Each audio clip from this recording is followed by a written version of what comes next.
On va passer à la deuxième présentation. Le professeur Eddy Cotte de Lyon qui va nous parler de la colectomie ambulatoire. Voilà, mythe ou réalité. Monsieur le Président, Mesdames et Messieurs, je voudrais d'abord vous dire que je suis très heureux et très honoré d'être là parmi vous aujourd'hui. Je remercie le professeur Palmis de son invitation.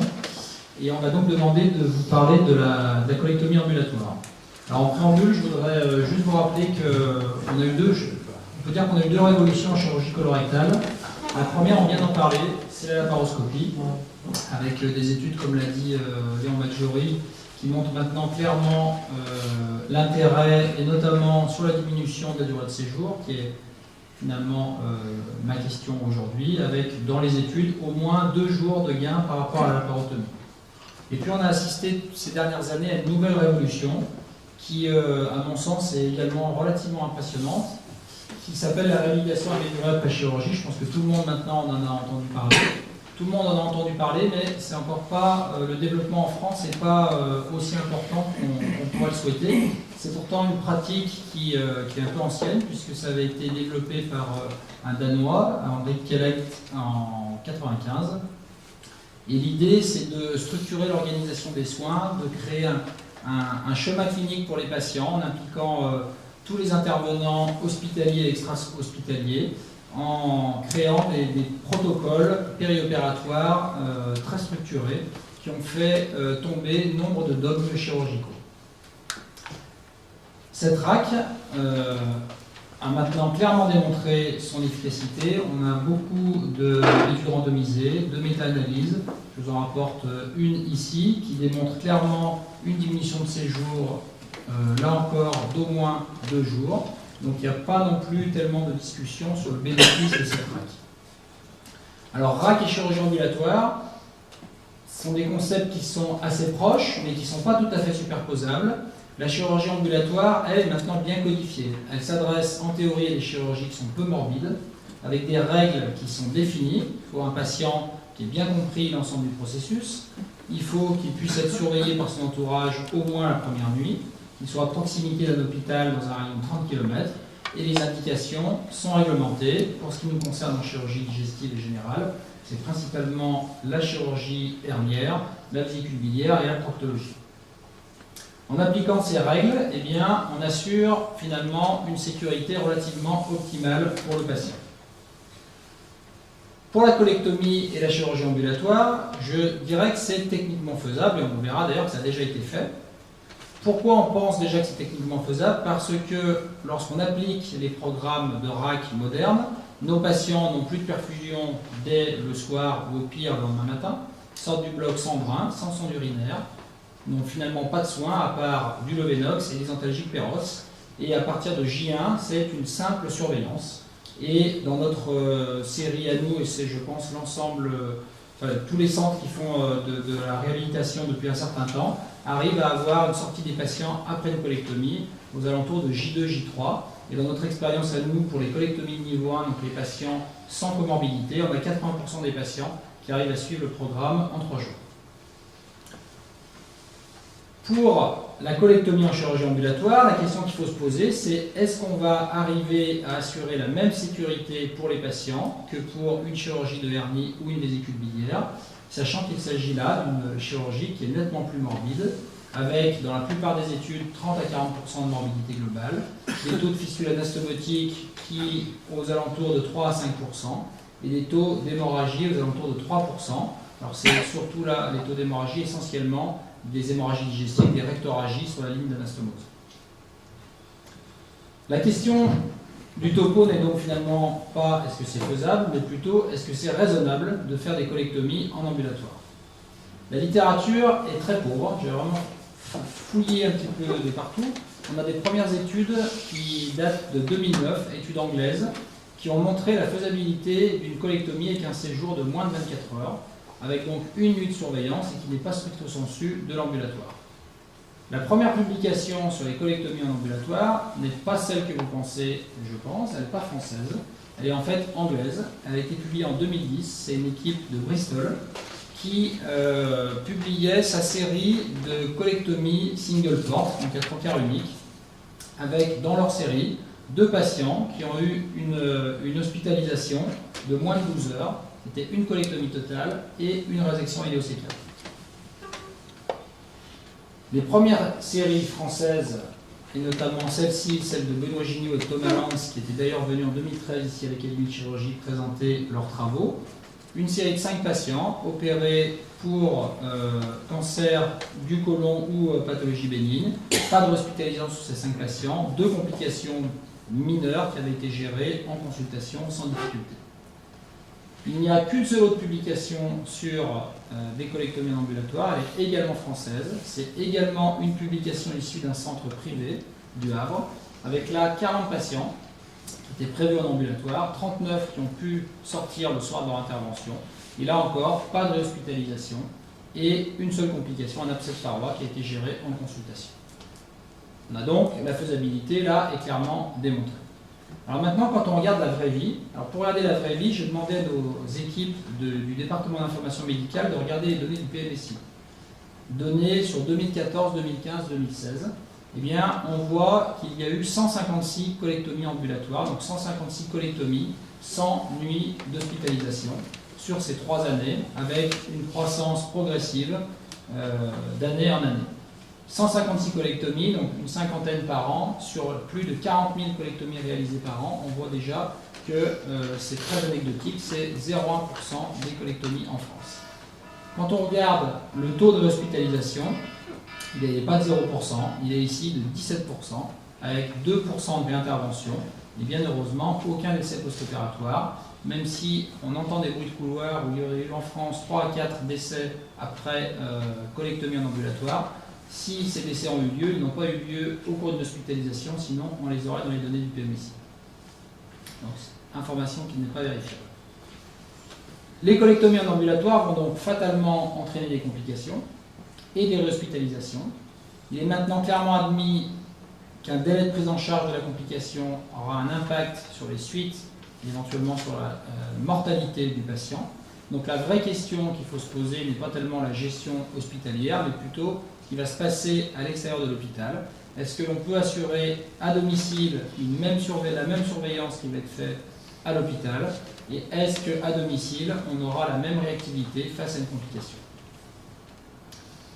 Alors les défenseurs du tout ambulatoire vont vous dire, de toute façon, les péritonnites surviennent à J5, donc ça ne sert à rien de garder les patients pour attendre la péritonite. Même avec des protocoles RAC, vous allez les laisser sortir à J2, J3, et donc ils auront quand même la péritonite chez eux. Je ne suis pas tout à fait d'accord avec ça. Je pense quand même que la surveillance hospitalière pendant 2 à 3 jours évite de laisser partir des patients avec une fistule et donc a fortiori une péritonite. Quand on regarde notre série qu'on est en train de publier, sur 250 colectomies prises en charge dans un protocole de réhabilitation, avec des critères de sortie à J3, des critères cliniques et des critères biologiques et notamment la CRP, nous n'avons eu aucun patient qui n'avait pas respecté qui respectait les critères, et qui est revenu avec une fistule et donc une péritonite. Tous les patients qui sont sortis n'ont pas eu de péritonite à domicile. Je pense que la péritonite à J5 brutale, sans aucun prodrome, reste exceptionnelle. Quand vous reprenez les dossiers de vos patients, il y a toujours quelque chose dans les 3 premiers jours, des douleurs inhabituelles, fébricules, des diarrhées, ce qui est un signe relativement fréquent, des problèmes de transit, de ballonnement, ou des marqueurs biologiques très élevés, notamment la CRP, au-delà de 150. Alors, est-ce quand même si important de dépister ces complications en milieu hospitalier? Eh bien, c'est pas si sûr. On a ici une étude de 2010 du Mont Sinaï qui a repris plus de 5000 chirurgies coliques et gréliques avec 100 fistules anastomotiques sur l'ensemble de ces patients, 2,6% de fistules pour les colectomies.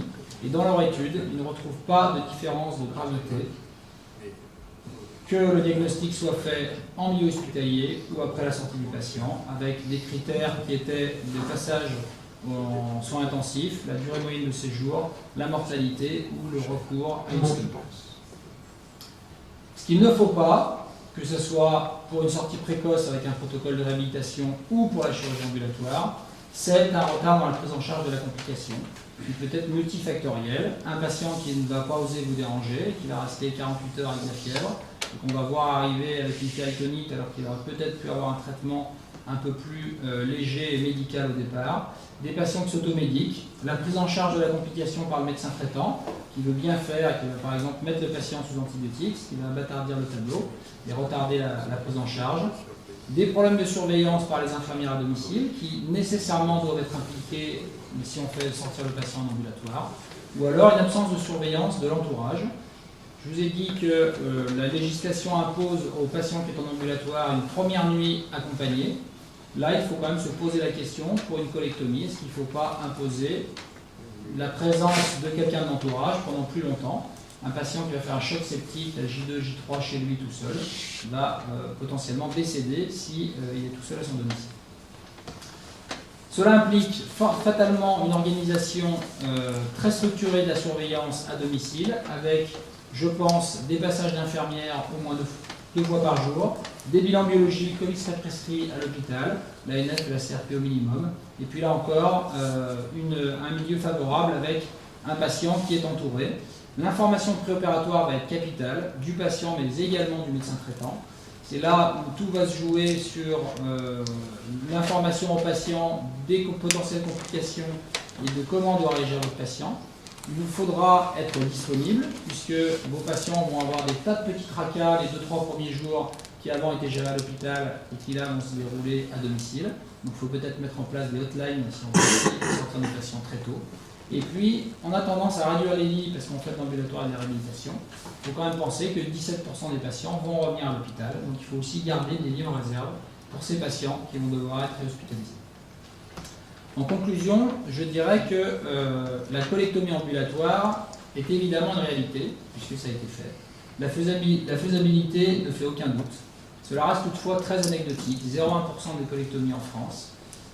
Je pense qu'il faut faire attention à une généralisation trop rapide. C'est une innovation qui est intéressante, qui pousse le concept de la RAC à l'extrême, mais qui doit être encadrée. Il faut peut-être se poser la question avant de généralisation de valider cette chirurgie, cette colectomie ambulatoire par des études contrôlées pour vérifier l'absence de surrisque par rapport à une hospitalisation traditionnelle.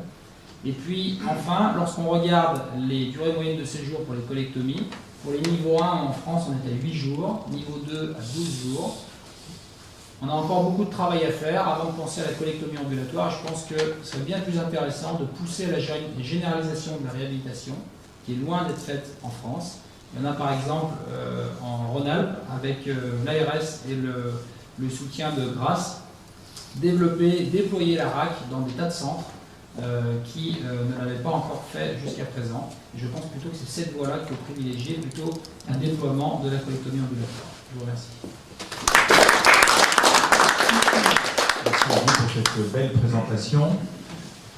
Est-ce qu'il y a des questions? Oui, allez-y, monsieur.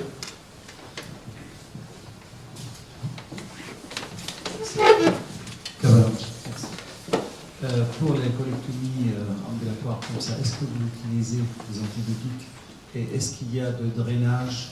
Les patients sortent avec drainage? Alors les patients ne sortent pas avec des drainages. Déjà dans la réhabilitation, on ne met pas de drain, sauf vraiment nécessité, encore si tant est qu'il y ait quelques nécessités à mettre des drains. Donc là, les patients en ambulatoire en sortent sans drain et sans antibiotiques. Ils ont une antibioprophylaxie péropératoire. Alors moi, personnellement, je ne fais pas de chirurgie ambulatoire pour les colons. Peut-être s'y mettre, mais en tout cas, ce n'est pas une pratique qu'on a déjà testée. Qu'il s'agisse de réhabilitation rapide ou de chirurgie ambulatoire, en fait, toute la question, c'est la surveillance quand les patients sont sortis. Donc, vos patients sortent à J2, J3. Quel est le protocole de surveillance? À domicile? Oui. Le protocole, on les examens que vous demandez, les feedbacks que vous attendez, etc. On ne demande aucun examen biologique en dehors de l'énumération des plaquettes pour les notes. Et les patients ont des consignes de nous rappeler en cas de fièvre, de douleur inhabituelle, de problème de transit. Il n'y a pas de surveillance particulière, parce que dans notre expérience, quand ils ont eu 0 problème à J3, ils ont 0 problème après. Cette surveillance jusqu'à 3 jours permet en fait de dépister les éventuelles fistules. On n'a pas eu de fistules qui sont survenus chez un patient qui a eu un parcours parfait jusqu'à J3. Ils ont tous bricolé à un moment donné avant et donc ils ne sont pas sortis de l'hôpital. Merci, oui. La question un petit peu redondante. dès qu'elle a un peu de donner la réponse, c'est justement sur la nature de la surveillance biologique. On s'était beaucoup intéressé à cela dans certaines pathologies, au début d'ambulatoire pour la mastectomie, et qu'il y avait toujours quelque chose, et puis finalement la valeur de la numération, même les anesthésistes et réanimateurs ont beaucoup réduit leur mise en œuvre dans la surveillance des malades compliqués. Et finalement, c'est ça, c'est chez le malade compliqué, et quelle est la valeur de la CRP qui pour nous, on est très attaché. Un énorme recul. On est très attaché à la CRP. Il y a pas mal de publications, notamment l'équipe de Dijon, là, de Saint-Florent des Ballons, qui a beaucoup publié là-dessus, et qui démontre que ce n'est pas un facteur pour dépister les fistules. Mais quand, alors vous avez calculé à J4. Si à J4 vous avez une CRP inférieure à 125, vous avez 98% de chance que votre malade n'ait pas de fistule. Donc la valeur, c'est une valeur prédictive négative qui est très intéressante pour laisser sortir vos patients. Donc nous, on a utilisé leur courbe, et on voit qu'à J3, J2, J3, si on est inférieur à 150, bien normalement, on a très peu de risque d'avoir un patient qui a une fistule. Vous pensez qu'il est légitime de la prescrire pour la totalité des malades, ou c'est en l'absence de suspicion clinique? Nous, tous les patients fièvre, qui ont une colectomie ont une CRP, c'est peut-être un peu abusif. C'est un peu la mode hein, quand même dans les services depuis quelques années. Je suis d'accord avec votre remarque, mais depuis quelques années, il y a beaucoup de publications et aujourd'hui, il y a beaucoup de services qui font du J1, J3, J2, J4 de CRP systématique. Et ils font sortir les patients si c'est inférieur à 100 ou inférieur à 120. Et c'est vrai que c'est une sécurité de plus si on est inquiet de faire sortir trop tôt. Moi, j'avais une autre question, c'était quel est l'objectif en fait? Est-ce que l'objectif il est que financier? Est-ce qu'il est écrasé par nos tutelles? Ou est-ce qu'il y a un objectif médical? Et si finalement on fait sortir un patient par exemple à J2, ne parlons pas d'ambulatoire, mais on fait sortir un patient à J2 et on sait qu'il n'y a pas plus de morts, pas plus de fistules, pas plus de morbidité, mais que le patient a vécu l'enfer chez lui pendant 3-4 jours en termes de qualité de vie. Moi, mon impression pragmatique, c'est que la colectomie à J1, il est en meilleure forme qu'à J2, le patient, dans l'immense majorité des cas. C'est-à-dire qu'à J1, il a le ventre plat, et à J2, ça commence à s'agiter. Donc, notre impression, c'est que nous, on ne fait pas encore du J1, on fait du J4. On n'est pas très moderne, on fait du J4. Mais est-ce que finalement, il y a eu des études de qualité de vie qui disent le patient, un mois plus tard, dit non, j'étais très bien chez moi, voire j'étais mieux chez moi? Est-ce que tu sais ça? Je ne crois pas qu'il y ait des études de qualité de vie. Après, l'impression qu'on en a, nous, j'ai aucun patient, exception, qui m'a dit je ne me sentais pas en sécurité, c'est effroyable ce que vous avez fait, même les patients âgés. D'accord. Parce qu'on les briefe. C'est important, tu es d'accord que c'est un élément C'est essentiel. fondamental. Mais ce qui est fondamental, c'est l'information préopératoire que vous avez donnée. Si vous pouvez expliquer que ça va se passer comme ça, que ça va très bien se passer, il va être conditionné pour son rentrée à domicile. Alors pour les rumeurs dont tu parles, il y a un hôpital célèbre intramuros à Paris, où j'étais interne, d'ailleurs je suis allé dans beaucoup d'hôpitaux, donc je ne le dis pas, où il y a un patient qui est mort parce qu'il n'a pas réussi à joindre l'hôpital au 3e jour d'une colectomie. Donc il est mort chez lui. Il est mort chez lui. Donc je ne dis pas que ça tord le coup de la technique, c'est pas tout, mais c'est arrivé. C'est arrivé. Oui. Est-ce que vous avez observé une différence entre les colectomies droites et les colectomies gauches? Est-ce que le parcours d'une colectomie gauche est plus systématisé que celui d'une colectomie droite? Oui, mais les colectomies droites, on a beaucoup plus de problèmes de reprise du transit et d'iléus, sans qu'on puisse bien expliquer, clairement. Quelle est la place des plateformes de surveillance et de surveillance numérique dans cette prise en charge ambulatoire des colectomies? Alors c'est sûrement très intéressant, tout ça c'est très expérimental. Nous on avait testé avec grâce notamment un suivi par SMS pour les patients. Ça implique que les patients comprennent bien comment manipuler leur téléphone, qu'ils aient un téléphone, qu'ils ne soient pas trop âgés pour manipuler leur téléphone. C'est un peu compliqué. Voilà. Il y a sûrement des choses qui vont se développer, peut-être plus sur l'internet, via des tablettes, des choses comme ça, mais c'est une piste probablement, mais en tout cas il n'y a rien qui est très offensif. Mais merci beaucoup Eddy.